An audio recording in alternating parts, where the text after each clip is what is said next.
Hello and welcome back friends. आज के इस वीडियो में हम बात कर रहे हैं जनरल ट्रेड लाइसेंस के बारे में इन द स्टेट ऑफ दिल्ली 2026 में। जनरल ट्रेड लाइसेंस के क्या रूल्स हैं, क्या एप्लीकेशन है, आइए जानेंगे इस वीडियो के थ्रू। सबसे पहले कौन इशू करता है? म्यूनिसिपल कॉर्पोरेशन ऑफ दिल्ली यानी कि एमसीडी इशू करता है आपको जनरल ट्रेड लाइसेंस।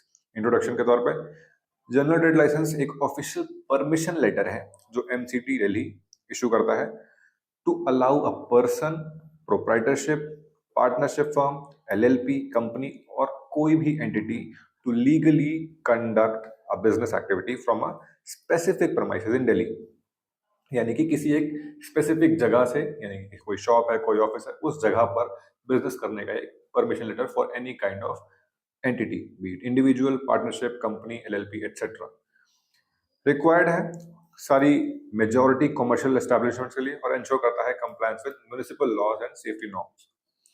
पर्पस क्या है ट्रेड लाइसेंस का? रेगुलेट करता है बिजनेस एक्टिविटीज को इन द स्टेट, इंश्योर करता है पब्लिक सेफ्टी और हाइजीन को, प्रिवेंट्स अनऑथराइज्ड कमर्शियल ऑपरेशंस यानी कि कोई भी कमर्शियल एक्टिविटी जो कि अनऑथराइज्ड है उसे प्रिवेंट करता है, मेंटेन करता है municipal records for the government, enables legal operations of business. फिर जानते हैं किसको जरूरत है जनरल ट्रेड लाइसेंस की। जनरल ट्रेड लाइसेंस कॉमनली इन लोगों को रिक्वायर्ड होता है जैसे कि रिटेल शॉप्स हो, होलसेल बिजनेस हो, office, traders, service business, coaching centres, repair shops and even consultant offices. फिर बात करते हैं एलिजिबिलिटी क्राइटेरिया के लिए, कौन एलिजिबल है to obtain a trade licence in Delhi. First of all 18 years of age attain कर लेनी है आपको, have a valid ID proof, legal position होना चाहिए आपका उस प्रमाइसेस का, बी इट रेंटेड और owned, conduct permissible business activities, जो बिजनेस एक्टिविटीज आप कंडक्ट करना चाहते हैं वो परमिसिबल होनी चाहिए, लीगल होनी चाहिए, एंड फॉलो करने होंगे लोकल जोनिंग रेगुलेशंस।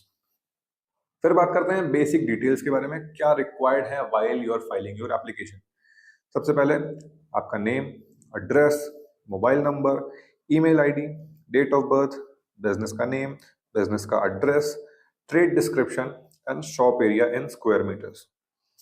ये डिटेल्स डालकर आप एक सिंपल जनरल ट्रेड लाइसेंस का एप्लीकेशन फिलअप कर सकते हैं। नेक्स्ट अप डॉक्यूमेंट्स क्या क्या रिक्वायर्ड है। पर्सनल लेवल पर देखें तो आपका आधार कार्ड एंड पैन कार्ड यानी कि आपकी केवाईसी।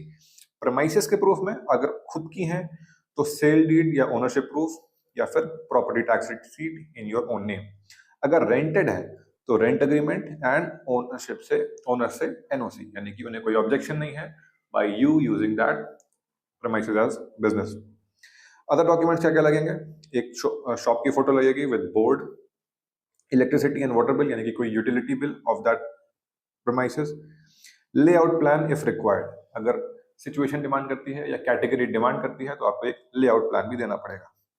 फिर जानते हैं यूपीआईसी। यूपीआईसी क्या है? एक यूनिक प्रॉपर्टी आइडेंटिफिकेशन कोड है। ये एक 15 डिजिट का कोड होता है जो एमसीडी इशू करता है इन दिल्ली, और ये आपको रिक्वायर्ड होगा while you are applying for trade licence. इसे आप डालेंगे while you are applying for licence. Application procedure क्या है, स्टेप बाय स्टेप जानते हैं। सबसे पहले आपको एमसीडी पोर्टल पर रजिस्टर करना है, लॉग इन करेंगे उस रजिस्ट्रेशन से और apply for new trade licence पे जाएंगे। पूरा एप्लीकेशन अपना फिल करेंगे विद बिजनेस डिटेल्स, फिर अपलोड करेंगे रिक्वायर्ड डॉक्यूमेंट्स, अटैचमेंट्स, पे करेंगे अपनी एप्लीकेशन फीस जो कि ऑनलाइन ही पे होती है। फिर एप्लीकेशन का वेरिफिकेशन इंस्पेक्शन होगा if required by the department and approval होगा, then you can download your certificate.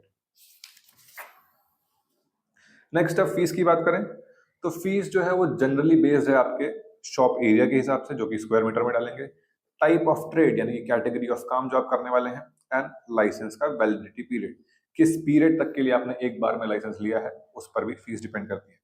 Next up is validity.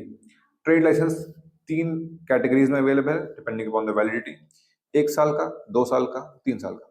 इस पर आप डिफरेंट ऑप्शन सेलेक्ट करके उसके हिसाब से फीस पे करके ऑब्टेन कर सकते हैं। Next step is processing time. Normal approval time 7 से 15 दिन का है, यानी कि 1 से 2 हफ्ते लगते हैं, subject to document verification. Documents कितने सही हैं और उसके हिसाब से क्या वेरिफिकेशन बनता है डिपेंड करता है।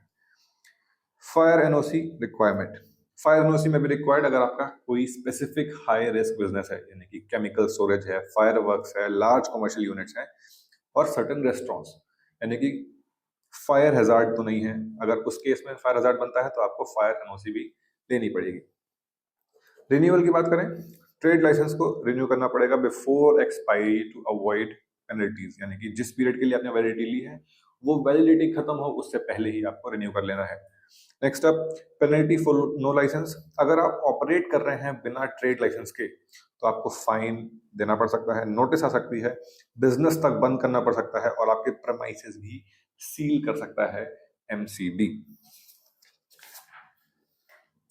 नेक्स्ट अप, इंपॉर्टेंट टिप्स की अगर बात करें तो जिस भी बिजनेस में हैं आप उसकी करेक्ट ट्रेड कैटेगरी सिलेक्ट करेंगे, अपलोड करेंगे क्लियर डॉक्यूमेंट्स, मेंशन करेंगे आपका करेक्ट शॉप एरिया, ओनरशिप और रेंट पेपर्स को रेडी रखेंगे, एक्सेसिबल रखेंगे, इंश्योर करेंगे कि बिजनेस एक्टिविटी जो आप कर रहे हैं वो अलाउड है एंड वेरी लीगल है। And last but not the least, conclusion के तौर पर देखें, जनरल ट्रेड लाइसेंस एक इंपॉर्टेंट रजिस्ट्रेशन की तरह है, एक परमिशन लेटर है जो स्टार्ट करना है आपको जब बिजनेस तभी ऑब्टेन कर लेना है and throughout while you are operating that business आपको रिन्यू कराते रहना है। प्रॉपर डॉक्यूमेंटेशन और करेक्ट फाइलिंग से आपको जल्दी अप्रूवल मिल जाएगा अगर आपके डॉक्यूमेंट्स लीगल हैं तो। So that was all about MCD से मिलने वाला trade licence in the state of Delhi.